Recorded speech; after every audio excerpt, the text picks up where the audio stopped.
And I had the pleasure of assisting with this competition last year. And I just really enjoy it so much because these young people who put themselves out there, they're really the future. And for them to step up and do it reminds me of The Man in the Arena. If you've never read that before, go ahead and Google it sometime. It's very inspirational. And these young people, I just have a lot of respect for them coming and competing, knowing they're not all going to win, but to us, they're all winners just for going forward. So I will tell you more about the competition, about the judges and other things as we go forward, but we want to jump into it today. So I'm going to go over a few rules of the competition and a few strongly suggested requests and rules for you. So let's get started. Each student has prepared a speech on a topic of their choice and applies the Rotory 4-way test to that topic. Speeches must be between 5 and 7 minutes long. For every 15 seconds they go over 7 minutes or under 5 minutes, they receive point deductions. Notes and props are not permitted by the speakers. Speakers are judged on organization, content, presentation, overall effectiveness, and of course the application of the Rotory 4-way test. First prize today to the contestant will be $1,000. The runner-up will receive $750, and $500 will go to the remaining district finalists who compete today. I'm going to introduce here, we have our official timer. Thank you. Awesome. So we have our official timer, and their role of this.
Okay.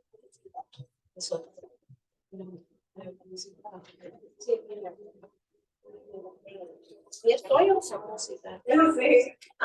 Llevo sí,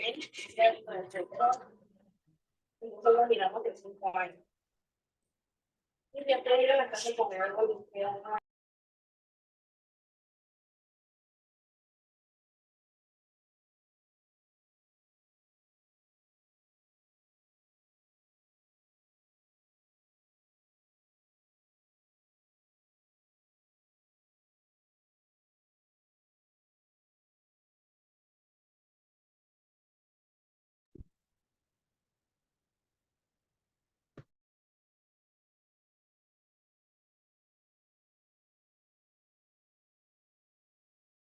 Pauline's sugar fried grapes every single month.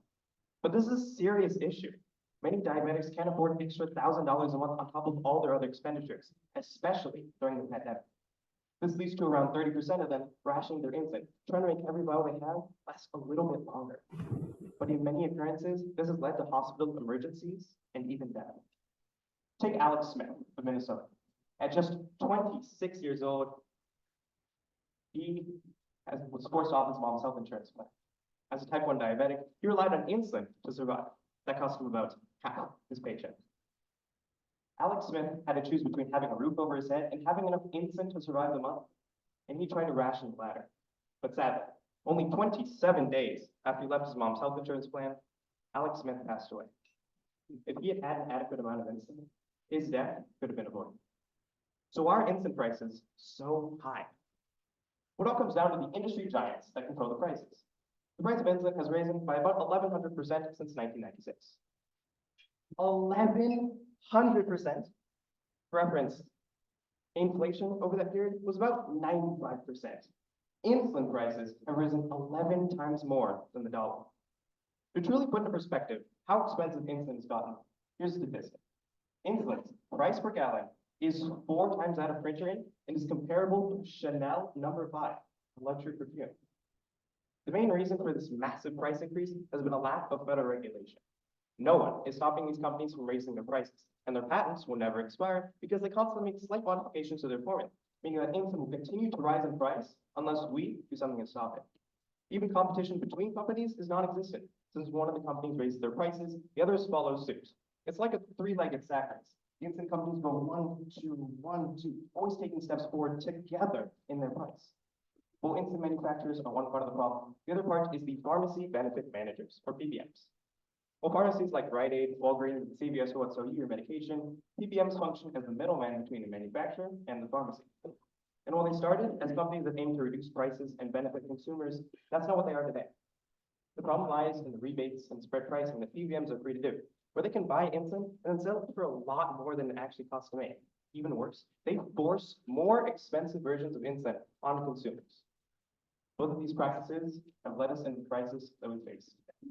So let's apply the 4-way test to truly confirm that this is a problem. Is it the truth that insulin prices are harming consumers? Yes. Just like Alec, millions of diabetics are struggling under the one-step financial terrorism brought on by the pharmaceutical industry. Is it fair to all concerned? No, especially not for those Americans who can't afford life-saving medications and are suffering because of it. Will the current situation build goodwill and better friendships? Definitely not. Many diabetics have expressed their frustration with the current crisis. And frankly, it's pretty difficult to build friendships when you're under the financial pressure of one of the cruelest industries in the world. Although, remember Paula Deen? She got diabetes, but she didn't tell the public until 3 years after her diagnosis. This was because she got paid by a large insulin manufacturer. Sure, this led to lower awareness of the problems associated with the disease, but at least Paula Deen made a friend in the pharmaceutical industry. And lastly, is it beneficial to all concerned? Again, while I'm sure the pharmacy benefit managers and the manufacturers are probably happy with their crazy profits, diabetics are harmed time and time again. But there is hope. As of January 2024, manufacturers are forced to lower their prices because of new government policies and new companies that forcibly limit their profits. However, this entire 3-decade-long crisis serves as a grim testament to the power of the pharmaceutical industry.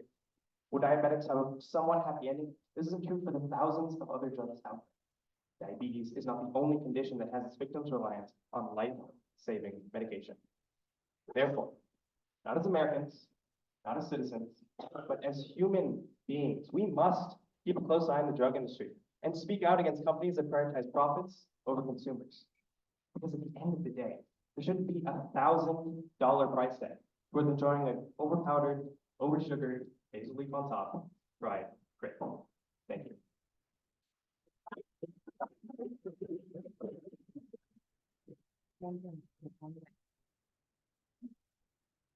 So we will just have a minute between speakers while the judges fill out their score sheets.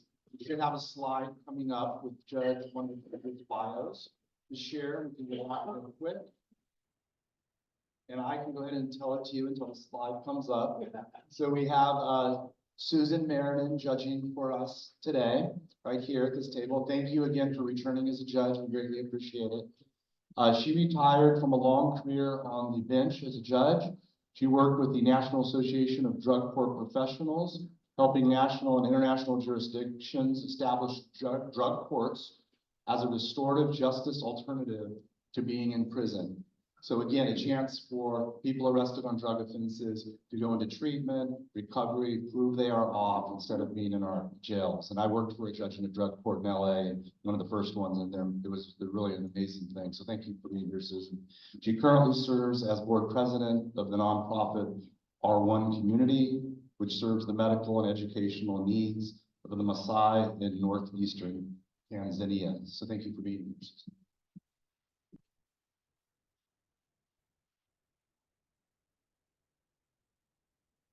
If you give me a thumbs up, we will be calling up our second speaker, named Speaker B.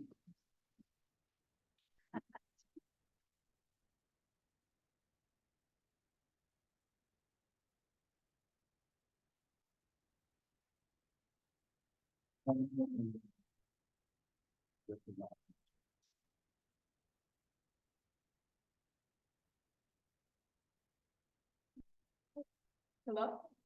Oh, sorry. All right, here we go. There we go. Thank you. Everyone can hear me? Yeah. Before I begin, I'd like you all to imagine yourselves as high school students. You go about your typical days, stressing over classes and just wishing for it all to be over. Eventually, it's lunchtime, and your friends seem really intrigued over a rumor circulating around the school. As it turns out, a girl in your class has gotten pregnant. Those around you scrutinize the girl for making what they see to be as the biggest mistake of her life. They're belittling her, and she isn't even at school to defend herself that day. Now, picture yourselves in the girl's perspective. You've been struggling at home, and suddenly you have to tell your parents that there's a baby on the way? The kids at school are calling you names, but that's nowhere near as bad as the reaction you'll get from your parents. What will happen to you? What will happen to the baby? The dad wants nothing to do with it, and the secret is out. What if your parents are unsupportive? What if you really did ruin not only your life, but your child's life? This is a scenario many may recall witnessing or have unfortunately experienced themselves. For decades, the stigmatization of adolescent pregnancy has led to the misconception that all teen parents will raise their children to be failures. However, not all teen parents raise screw-ups. Let's prove it with the Rotory 4-way test. Number 1, is it the truth? Well, to answer this, I need to tell you about the one that got me here today, my mom.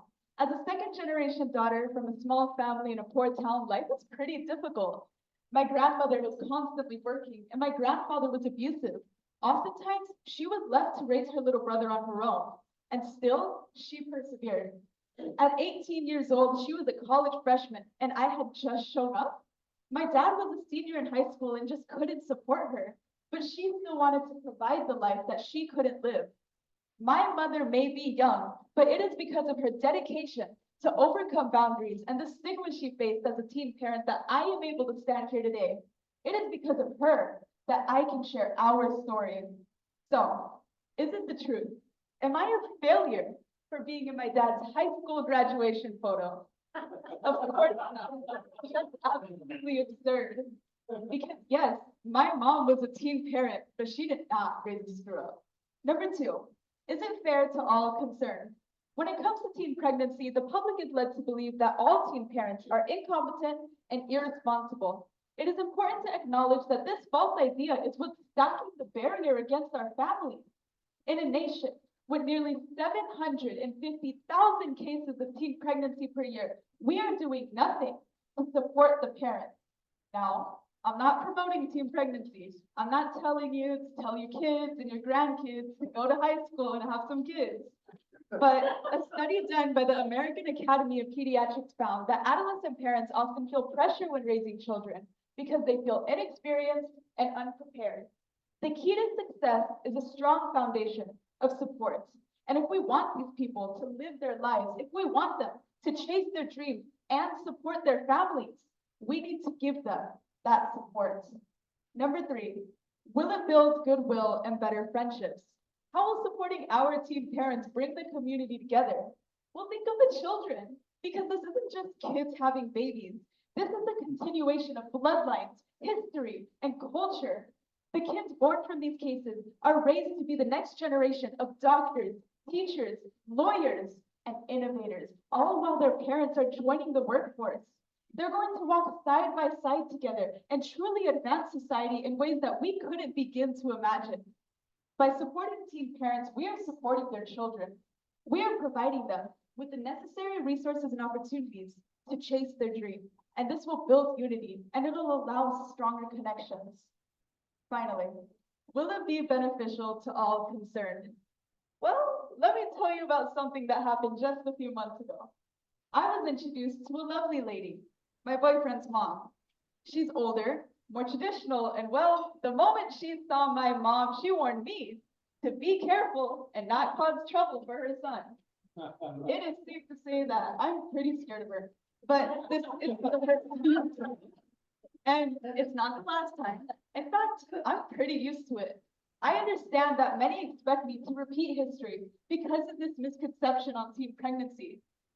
Because, well, the apple doesn't fall far from the tree, right?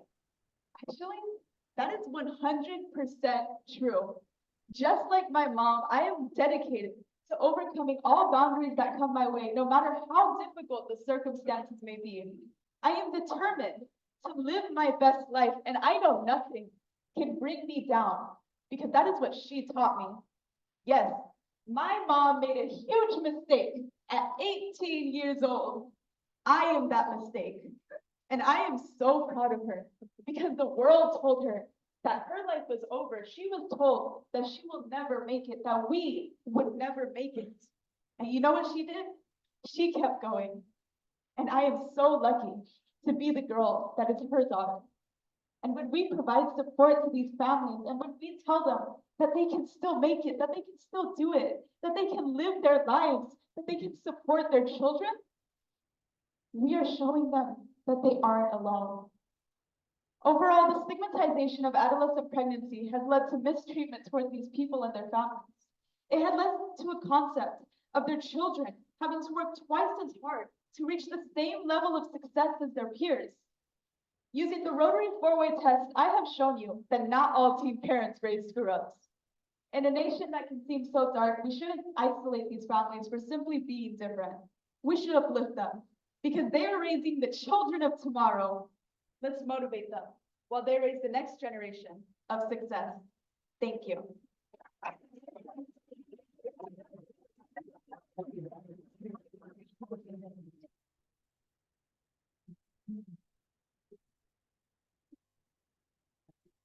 All right, I appreciate you all behaving so well. I'm going to introduce another one of our judges who very graciously is helping us here today. That is Bridget Cantu-Ware.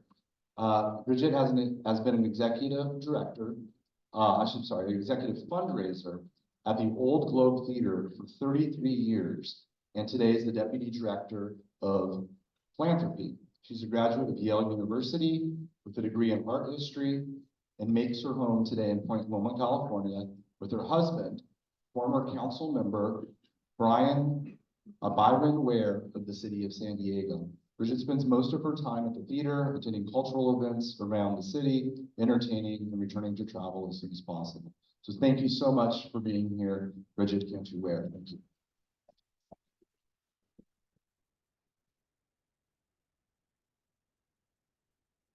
We'll just give it a moment for the judge to finish swearing.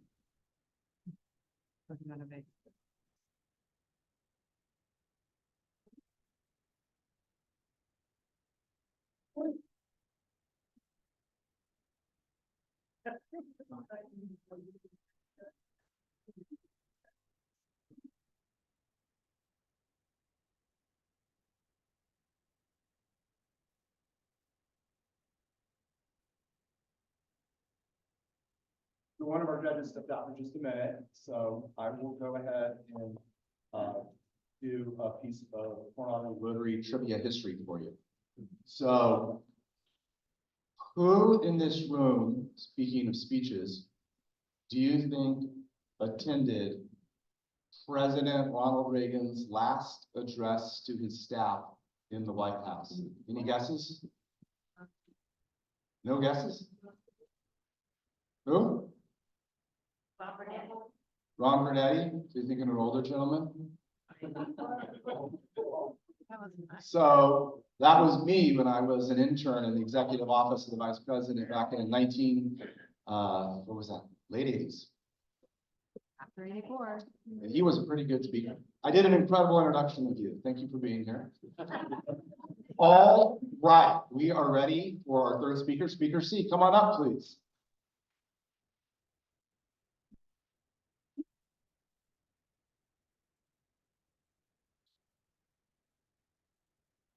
Into it.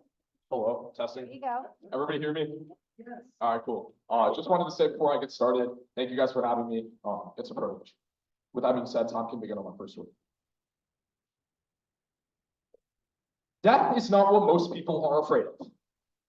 It's getting to the end of life, only to realize that you never truly lived.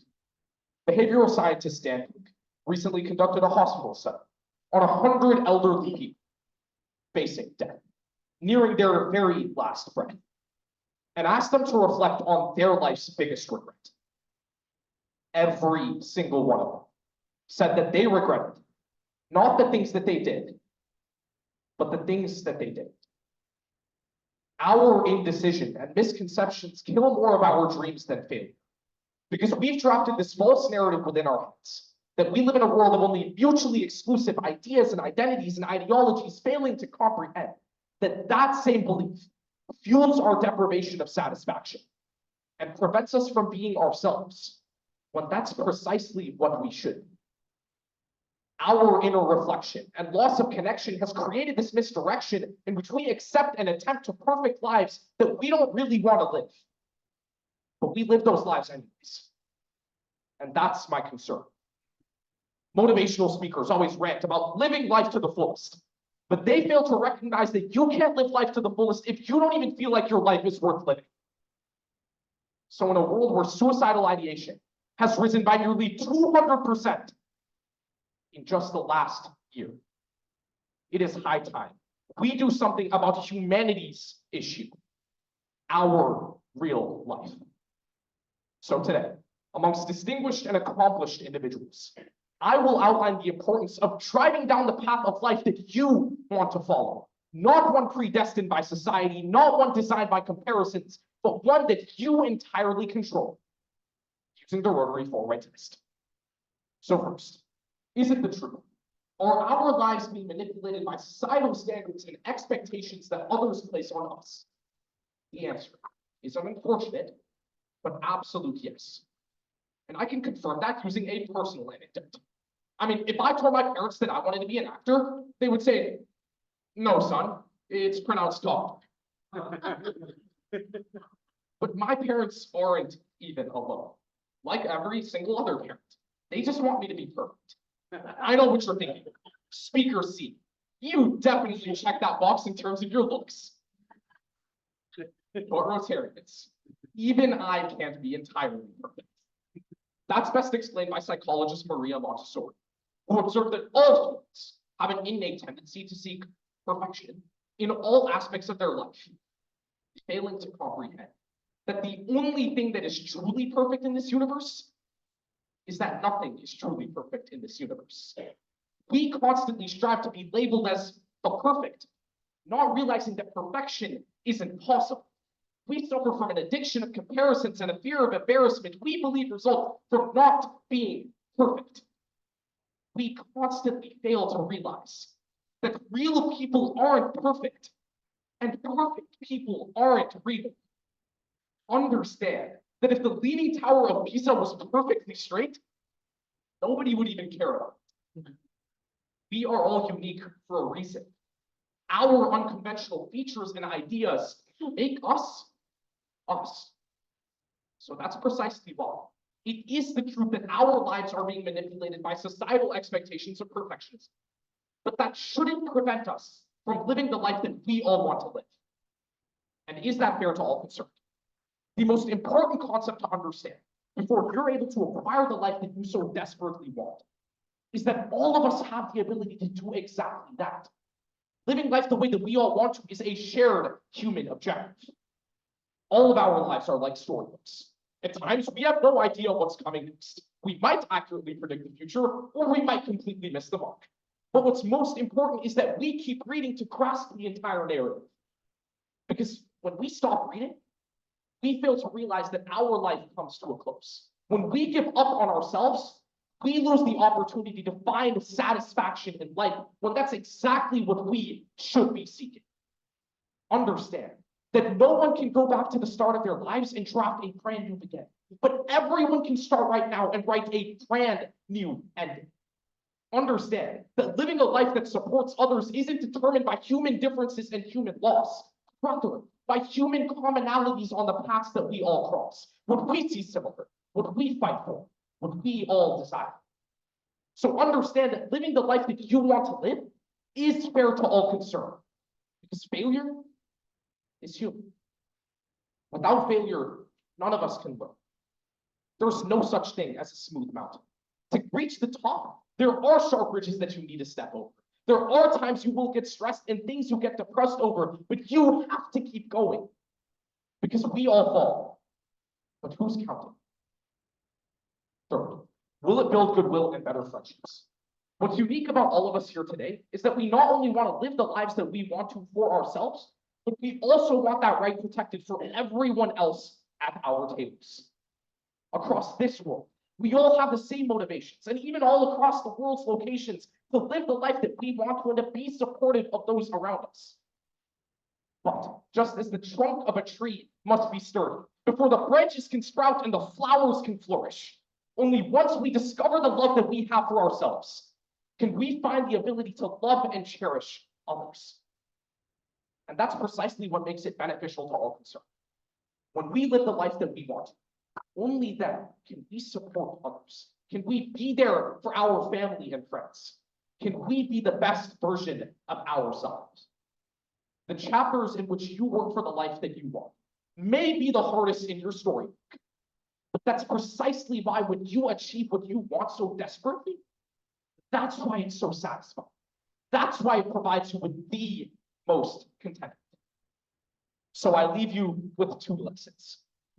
Failure is a constant. Victory is a rarity. Experience failure to learn, strive for victory, and reflect on your failure in clarity. Pain is life, but we choose what type we experience. Either the pain of being haunted by regret, or the pain on the road to success. Thank you.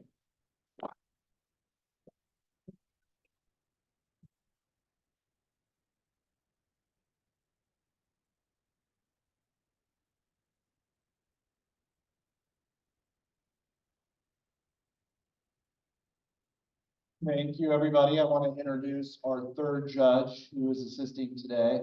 It's Luis Carranza. He began serving as Assistant Governor in District 5340 for Area 8 from July 2018 through June 2020. Luis is currently completing his last year as Assistant Governor, working with Area 4 Rotary clubs. That started again back in July 2020. Additionally, Luis has been chairman of the Rotary Foundation District 5340 Seminar 2019 and 2020. Beyond Rotary, Luis started playing the violin at age 11 and joined the San Diego Youth Symphony at 18, which took him to concerts around the globe for the next 10 years. Luis attended Grossmont High School and University of California, San Diego. Luis has been a mortgage expert for over 20 years and presently works at Prime Lending as senior mortgage advisor. Thank you for your assistance today, sir. We appreciate it.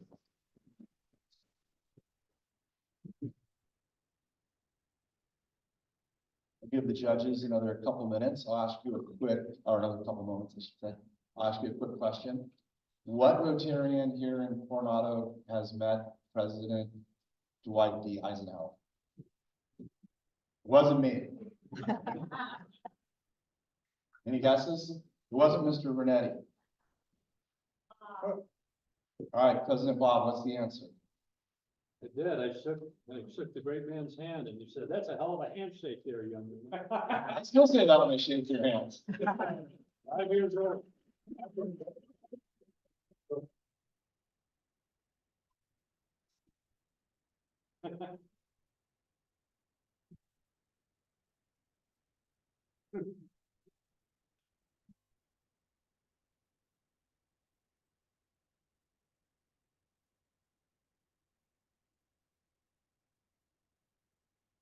One more second. I just want to let you know, this competition started with over 60 competitors competing, and they competed at the club level. 24 advanced to 5 sub-regionals, which we consider the quarterfinals. And then 10 went to 2 regionals, which are the semifinals. And then today we're here at the district finals with the 6 finalists. So it's been a pretty long, impressive process for these young students. So I think we are ready for our next speaker. So please come on up. Thank you.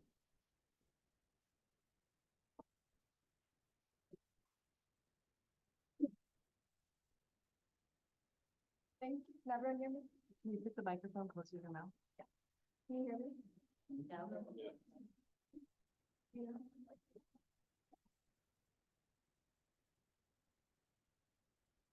Okay, is now better?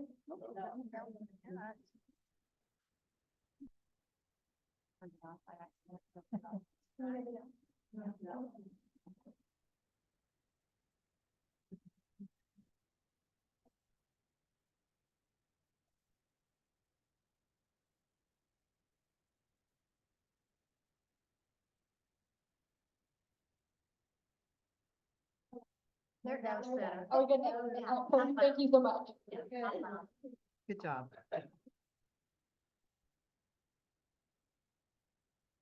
Where do you think that you are going? You should have stayed to die in your own country, and now we are going to send you filthy dogs to the bottom of the sea. Those were the words shouted by angry men as they ran their boat into the side of the refugees' old fishing boat, immediately throwing 500 passengers overboard into the endless Mediterranean.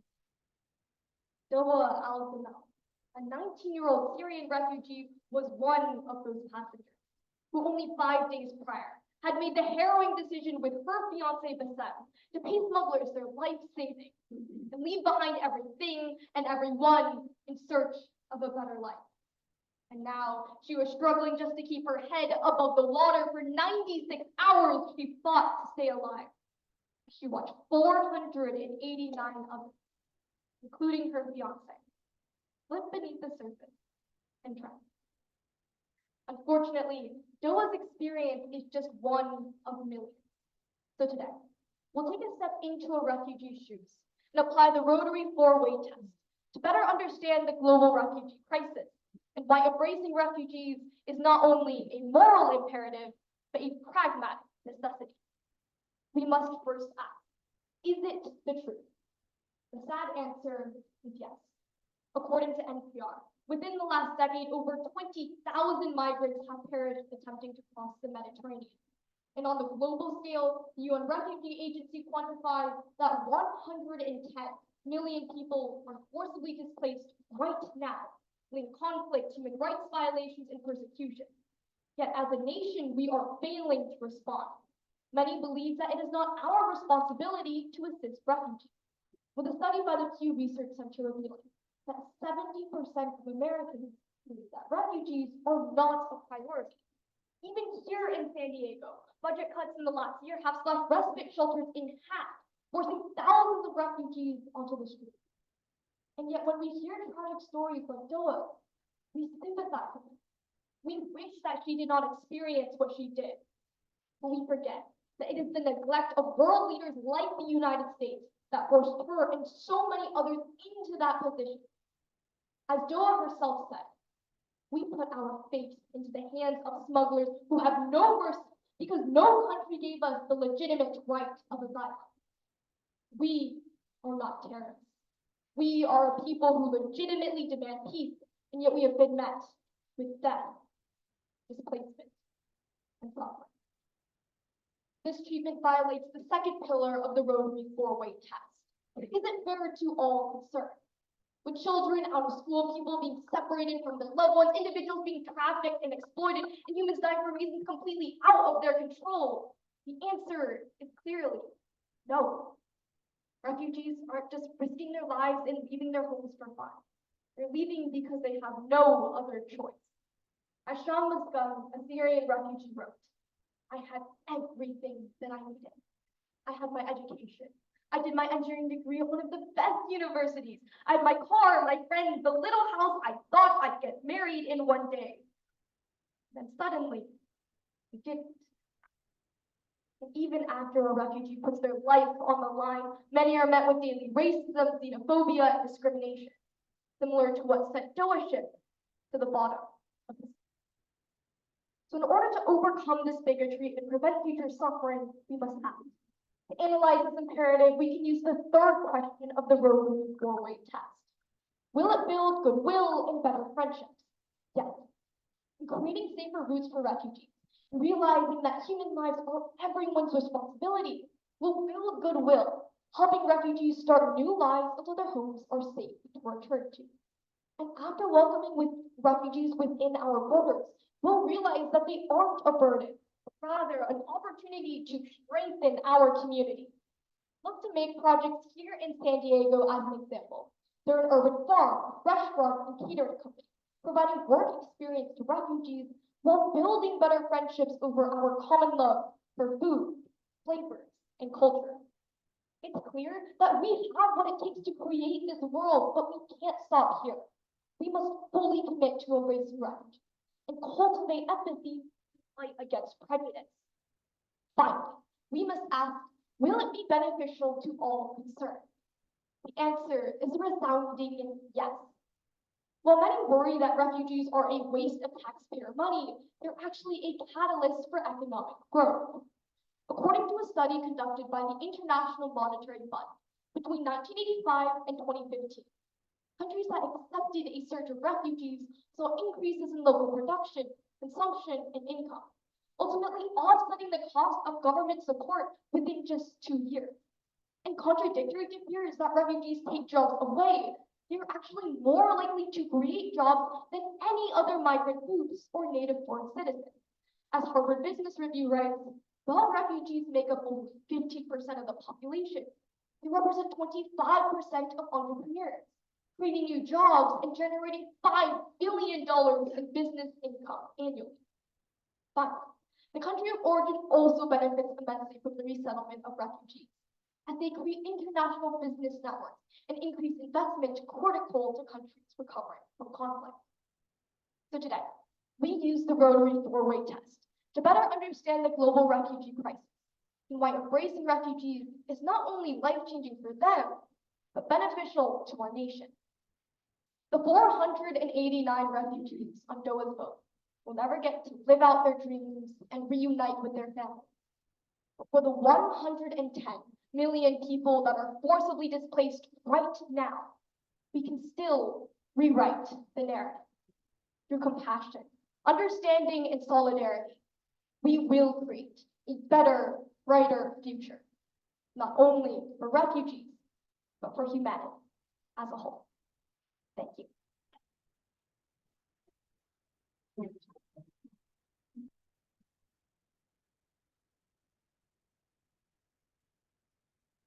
Thank you so much. I do want to thank our timekeeper, Jean Rebon, for helping us today. Thank you, Jean. I appreciate it. And also thank you so much to our tech team for helping. I'm going to call Andrew Gay to do a quick 1-minute Rotary minute, so we don't rush the judges too much because we want them to take their time and finish. So quick Rotary minute, please. Hey, fellow Rotarians, Andrew Gade for hopefully under a minute here. This week is National Volunteer Week. This year's theme is Celebrate Service. About 1 billion people volunteer worldwide. 1 in 4 Americans volunteer on average. Women are more likely to volunteer than men. Baby boomers are more likely to volunteer than other generations. Rotary members provide about 47 million hours of volunteer effort a year at an estimated value of about $850 million. So we thank all those Rotarians out there and everyone volunteering. Thank you very much.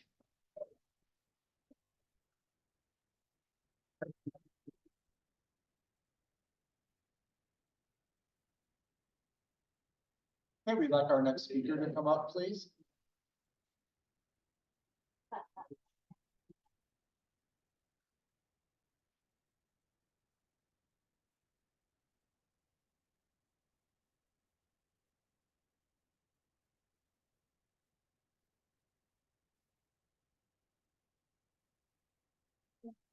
Okay, we're good? Good. Perfect. Last Easter, my neighborhood organized to get together for all the local kids. At this, the Homeowners Association had a jelly bean counting contest with a grand prize of a $15 Starbucks gift card. My brother, being a sugar-loving kid, decided he'd take a crack at it. And so they got my mom's phone number and our address so that we could be contacted in case he won. 2 days later, my mom got a phone call as she rushed my brother into the room excitedly, and then they told her not that my brother had won, but that we were no longer welcome at community events. They told her that because we lived in the affordable housing section of the neighborhood, we could not attend. As mad as this made my mother, as ridiculous as it seemed, because we have lived in our neighborhood for 15 years and have paid the same HOA dues as anybody else that entire time, there was nothing we could do. Because in the United States, there's a grand total of 1 law restricting the action of homeowners associations in any way. And all it says is that they can't stop you from enjoying your own property. Whatever that means. So today, we'll understand the problems and a possible solution to do with homeowners associations in America using the Rotary 4-way test. First, is it the truth? Well, according to the Foundation for Community Association Research, approximately 26% of American households are currently in some form of HOA. But what this report also found is that a full 60% of newly built homes are being built into community associations. So as time goes on, problems that exist within the system are only going to be exacerbated. And they hold immense power, collecting taxes in the forms of dues, maintaining common property, and dictating how you can use your land. So in some ways, they act almost as governments. So when we ask ourselves, is this the truth? We find that truthfully, they are part of a large amount of Americans' lives, and truthfully, they hold immense power. But second, is it fair to all concerned?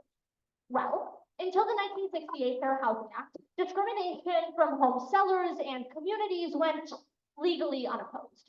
But with the act's introduction, it became, hypothetically, illegal to discriminate.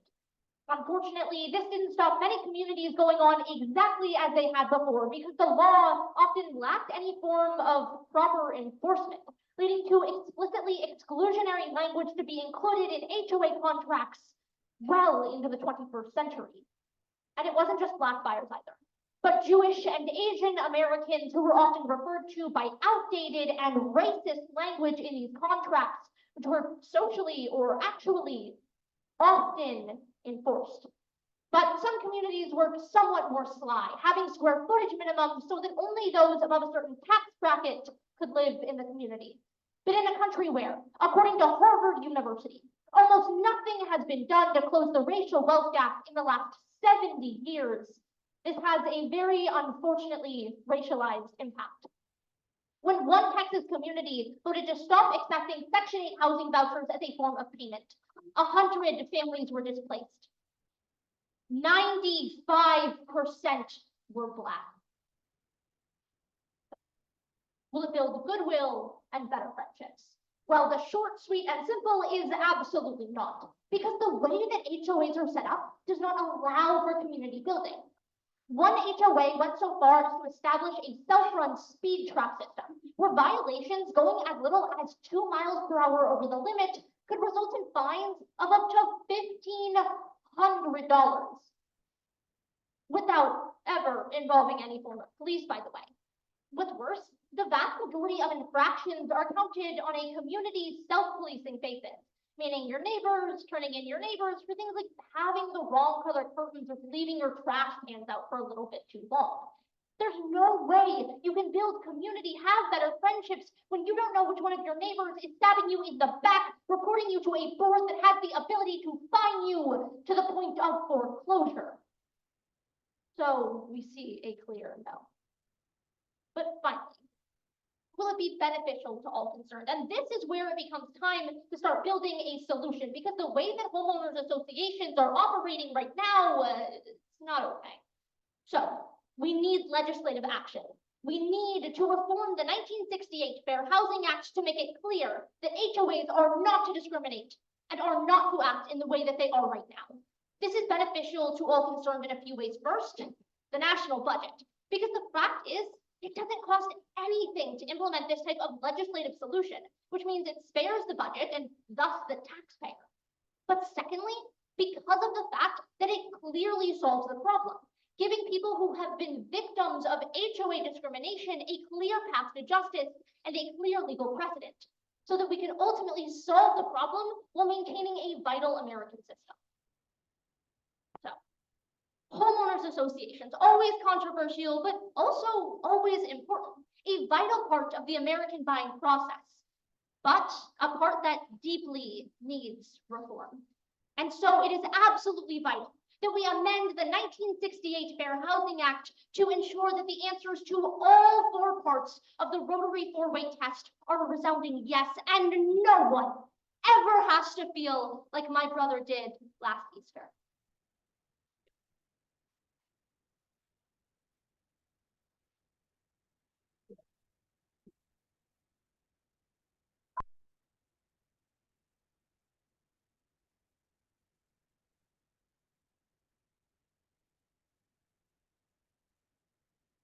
Okay, I'll tell you a couple of quick facts about this event today and how it came to be, the Rotary 4-way test speech contest.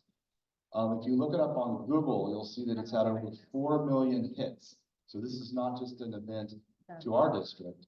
It's really a worldwide event. The Rotarian Herbert Taylor invented the 4-way test in 1932 to save the Club Aluminum Products Company from bankruptcy. Had it as a contest, almost a fundraising contest, and it worked. Rotary International adopted the 4-way test in 1943, and that same Rotarian, Herbert Taylor, served as president of Rotary International from 1954 to 1955. In 1946, there was an inspiration to have it as a contest as part of Rotary for a club in Ohio, and having students participate with scholarship money being awarded as we do today. That contest was, of course, picked up by the districts and continues as this event today is the 4-way test speech contest. And it's spread internationally, as I was saying, to Australia Rotary in 1988, and in Canada and New Zealand as well. So we are happy to be part of this contest. Again, I think it's a wonderful event for our youth, and we are ready for our next speaker, please.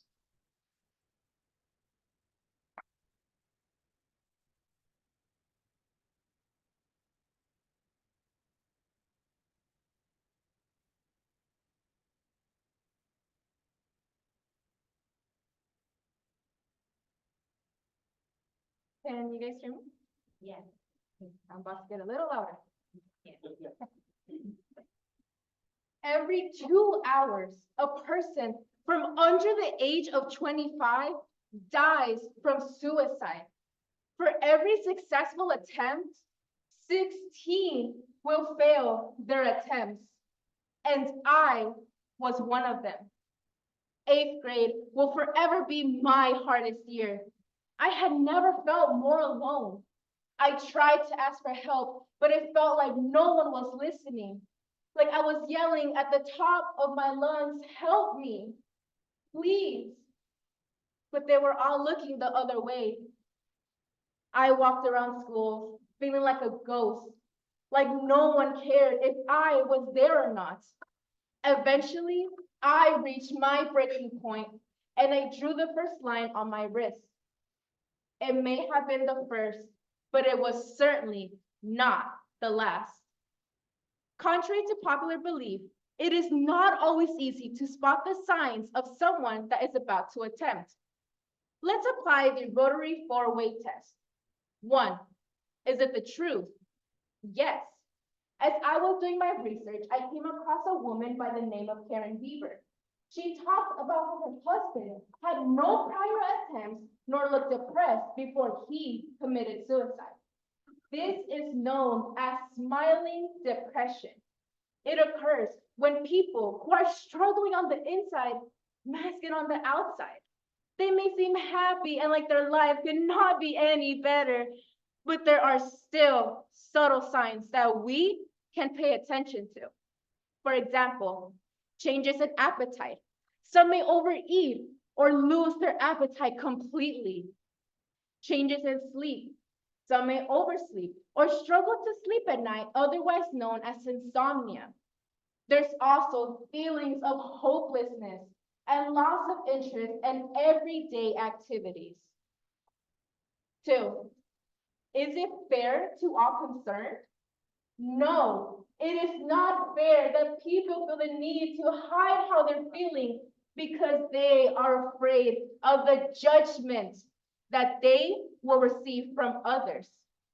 It has become normalized by society to hide how you feel because others have it worse than you. Haven't we all heard the phrase, you have to man up, or it must be that time of the month, huh? We have to put a stop to these double standards, especially in regards to mental health. Otherwise, the numbers of suicides a day will continue to rise. I know that I personally struggled with asking for help because I was afraid of the judgment that I would receive from others. I thought it would be easier to just end my life than having to go and find someone who would be willing to listen. That is the main issue here. Because of the stigma behind asking for help, suicide is now the second leading cause of death amongst children ages 5 to young adults 24. 3, but how will it build goodwill and better friendships, you may ask? The answer is simple. For every life we save, that is one more potential to make the world a better place. Robin Williams was a well-known comedian who influenced our lives through laughter as he starred in movies like Jumanji and Mrs. Doubtfire. He committed suicide in his own home. He was a victim of smiling depression. Now, for the second part of the third point, not only are we building goodwill, but we are also creating a safe space for others. And that will better friendships long term. All it takes is a, how are you? Are you doing okay? Now, I know it is easier said than done. And some may feel like they don't want to burden anyone with their problems. However, there are multiple sources out there. The suicide hotline is open 24/7. They have added a new system where you can easily send a text or dial 988. Schools offer mental health services like Mending Matters and school counseling. There is always someone out there to help you, whether you realize it or not. 4, will it be beneficial to all concerned? Yes, we are saving lives. We are breaking the stigma behind asking for help and paving the way for future generations to thrive. When my mother found my letter, she knew I needed help immediately. So she reached out to my school counselor. I will forever be grateful to my mother because thanks to her, I am here today advocating not only for myself, but for others in the room who may not feel good enough. I know it is scary to ask for help, and some may feel like they are not ready yet, and that is perfectly okay. We all work at our own pace. But if you never dip your toe in the water, then how do you expect to get better? Go out there and be the person you wish you had when you were struggling. Now, I want to leave you guys with this. Remember the last time that you had your hand over your heart and you felt that heartbeat. That is called purpose. You are alive for a reason, so don't ever give up. Thank you.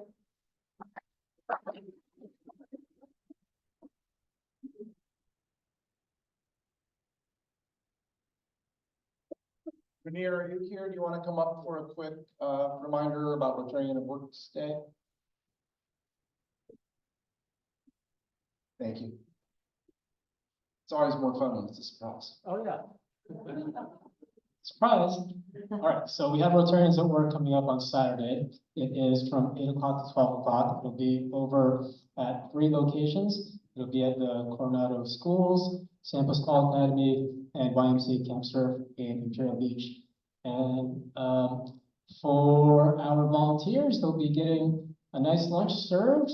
And to go, thank you very much. And I also want to thank the team leaders who helped coordinate, and especially Ronnie Hostler. You know, she saved the day with the Coronado Schools, and want to thank Zayan, and I want to thank Debbie Cyberson for stepping up with each of their respective locations. Also, I just wanted to give you a heads up that there are going to be some carpools that we're going to be having for San Pasqual Academy. So we'll be meeting at Spreckles Park we're going to aim for about 7:30 because the start time for San Pasqual this year is going to be at 9 a.m. rather than 8 o'clock. So we will be meeting at Spreckles at 7:30 and then leaving about 7:45, and we can all go carpool and have a nice ride over there. So looking forward to seeing you on Saturday, and thank you all for volunteering.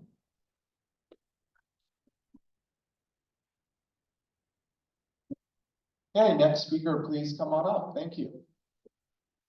Is that it? That's it. That's it? Fire the judge. Retire judges to your deliberations, please. And all of our wonderful speakers, please come on up to the front.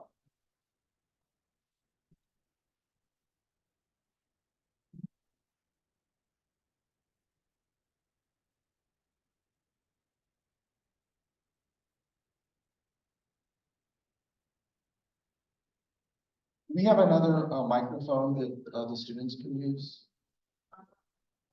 Yeah.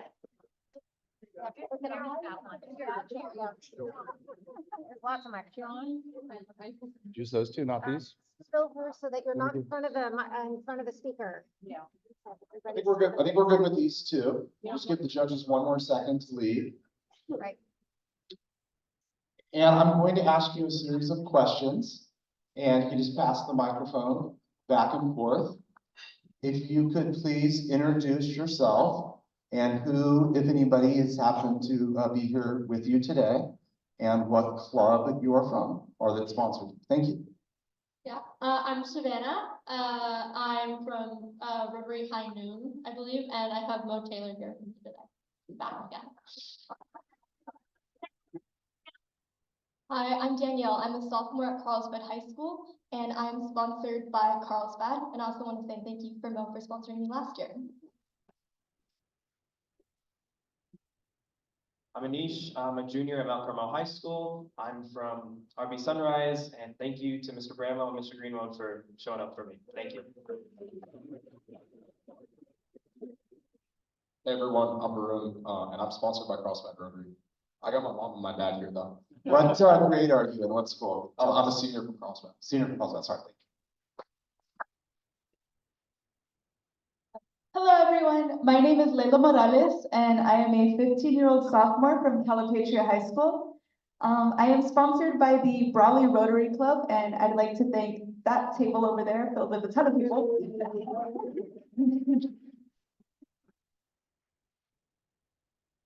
My name is Angeline Rodriguez. I am a senior at Hoover High School, and the club that's sponsoring me is the San Diego Rotary Club 33, and my table is in the corner over there. Can't speak for mine. I'm gonna ask you some more questions, and I just want to answer real quick. I didn't get, what grade are you? I'm a junior. A junior. Incredible young people. We are gonna give another big round of applause, please.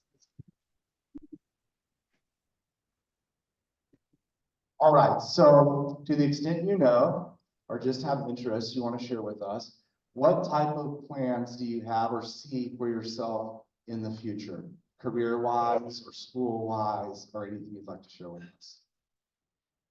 So, I'm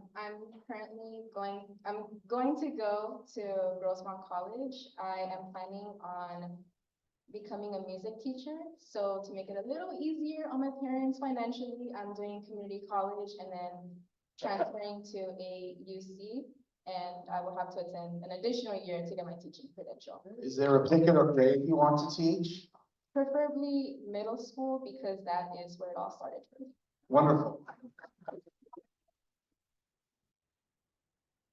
Okay, so I know I'm just a sophomore, but I've been thinking about this since I was basically born. I'm not entirely sure where I'd like to go to college yet, but I want to study anesthesiology.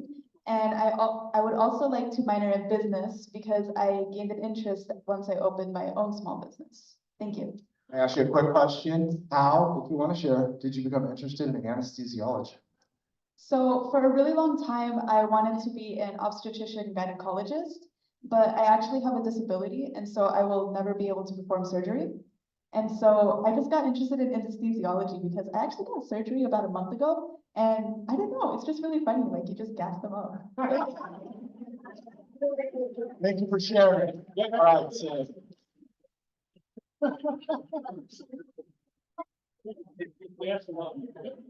I'll give you guys a second to finish off that laugh. All right, here we go, sir. Yeah, so I'm gonna be attending Berkeley in the fall. I'm gonna study applied math, maybe get a double major with poli-sci, and the goal in life is to just be like my dad back there. Such a great man. What, any career choice out of that? I mean, with the applied math, obviously my dad wants me to be an engineer, so it's probably what I'll end up being. But the poli-sci might lead me into law. We'll see. But whatever he says back there.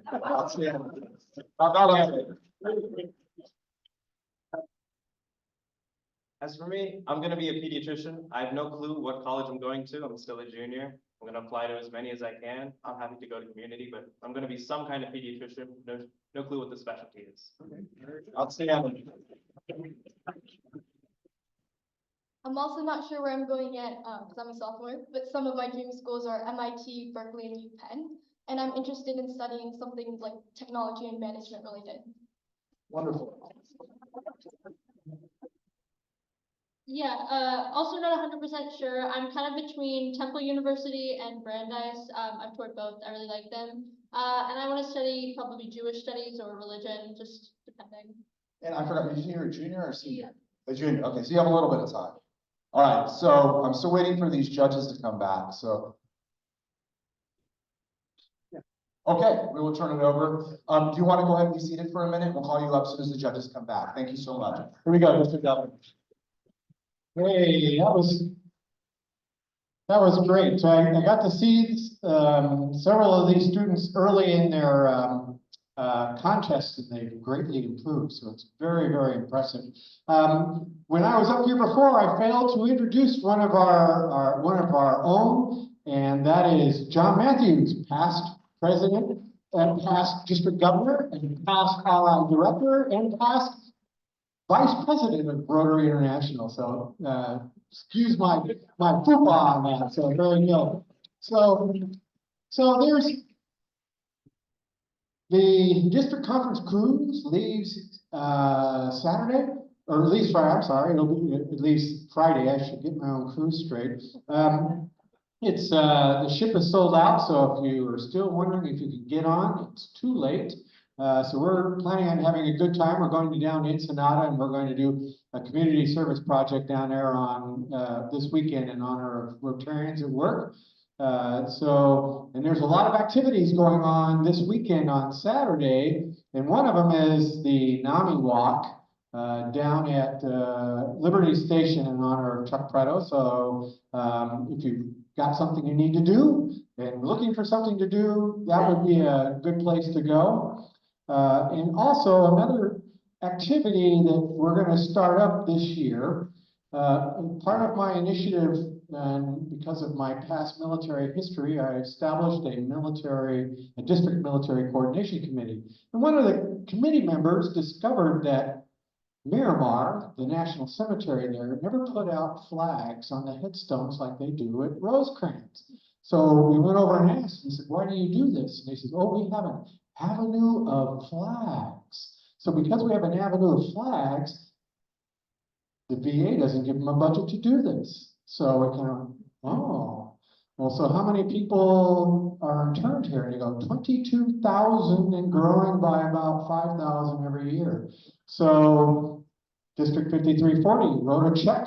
We bought 22,000 flags. Yeah, so, you know, it's retained earnings, that's what they're for. So that was an off-budget item, but I'm very proud we did this. So we are looking for volunteers to go out and do that. We're trying to make sure this year we get Rotarians out there, because if we, there's a lot of interest in the community of individuals turned out at the National Cemetery to plant those flags out there, but this is our first year, and we don't know what it's going to look like. So 300, we're hoping to get about 300 volunteers to go out on May 25th to plant the flags. And then on Tuesday, I believe that's the 28th, we need to pull them all up. So there's the new district website, DMCC, District Military Coordination Committee, and you can sign up and volunteer there. And there are people already signing up to do that. So I think it's a great opportunity for us to recognize our veterans who we have all lost, and give them honor on Memorial Day. So I think I just saw the judges return. So I'm gonna. Oh, only two? Oh, all right. So. So I'm going to turn this back over. Are there any questions for me before I sit down? Oh, yes, Mary. So the organization of setting out the flags, I think we want 300 volunteers, so everybody will get their own section. So, yes. As a team? Yeah, so we are dividing up the property by sections. We're going to have section leads, and we're going to be passing out bins full of flags to do that. Well, and of course, you know, we have a military affairs committee in this club, and Virginia Bear is a member of the DMCC at the district level, along with me, and we're coordinating that. We're going to have volunteers in this club, and that's already on the tracks. Outstanding. I'm really disappointed I'm going to miss it this year, but I'm going to be in Singapore, so attending the international convention. So, you know, I think it's a great thing we're going to start doing. Yes, it's on our district 5340. I think it's DMCC, the district the district military coordination committee. I'll get that. Thank you. Thank you. Any other questions? Any other questions? All right. Well, okay. While we're treading water, I will ask if you have not previously been introduced as a visiting Rotarian, please raise your hand. And ordinarily we would have caught you on the way in, but this is a little different schedule. Do we have any visiting Rotarians here today? Okay, would you please stand and tell us where you're from?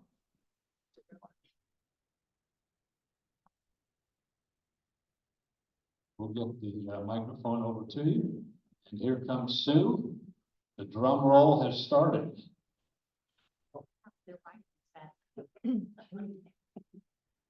So we are the two Maureen's. Both of our names are Maureen, and we're from Carlsbad High Noon. And that's why I have to go by Mo, because she was there before me and I had the nickname. But anyway, we're here supporting our students for the photo test. I'm the coordinator for that photo club. Thank you. Okay, I know there may be others, but I'm gonna turn back over to John because I think we have seen smoke. The white smoke is flowing. And here we go. Thank you, President Bob. Why don't we have all of the contestants please come back up? And we will begin the award presentation. And as I was saying earlier, I think everybody in the room, and I hope you know within yourself, we all think you're winners for doing this. So thank you so much. We really appreciate it. So I've got something I want to give each of the contestants here today. It's a District 5340 Challenge coin. So they'll figure this out when they get a little bit older what the challenge means, and a District 5340 pin. So that's a music contest. I tried to give them the certificates, the check, and this all at the same time. It was too awkward. So I'm going to go down the line and do it at this time.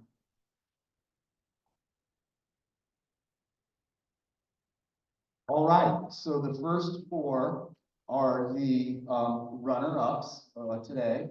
The first one is congratulations to Savannah Thomas. And this is her certificate award as well as the check for her scholarship. The next one we have is Danielle D. Congratulations.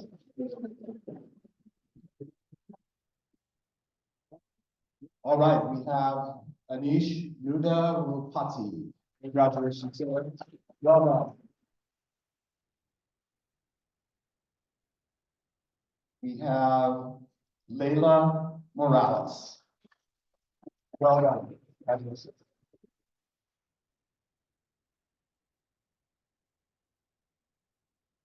All right, so if you are not a math major, you could probably still figure this out because we are going to be announcing the second place, and that is Angelina Rodriguez. Congratulations.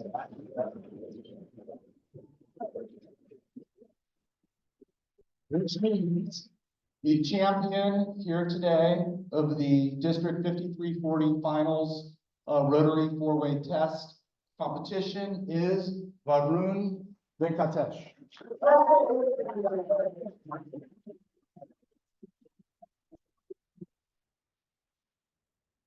Since it's just about 1:30, I'm going to turn it over to Heidi, but I just want to say thank you so much for everything you've done for this competition. We should probably thank you first for chairing it, and Rob as well for all your work over the years and getting me involved. I really appreciate it. Thank you. So real quick, I want to thank all of our participants today, parents for your support, and Rotarians for being here today.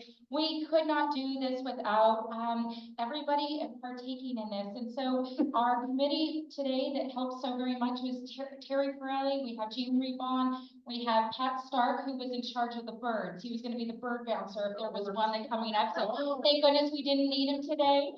And then we have Tom Edison over here for also, we want to thank you so very much for being a part of the committee. A huge thank you to Rob for really pulling this all together and being in constant contact. It is a huge, huge job to be able to, from beginning to end for 6 months of his time.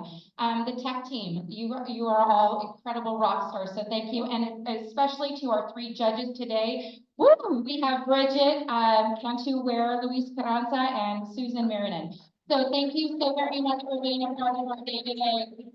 And thank you, Dawn, for being here and a part of our show. So thank you so very much. And do you have anything else to say? All right, let's, woo-hoo, we're done. I'll see you next year. And thank you again to MC John. Thank you so very much. Heidi and Rob, let me add my congratulations and my thanks for everything you did for this. And my congratulations to the contestants and the winners of the contest. It's not an easy thing to do to stand up here and It's an audience, I think, so, well done. Okay, we are, okay. We are gonna conclude, this meeting, and I want to, wish you all a great week, and remember, service above self will be at the Coronado, Yacht Club next week, and we'll hear from the president and CEO of San Diego Wildlife Alliance. We're out.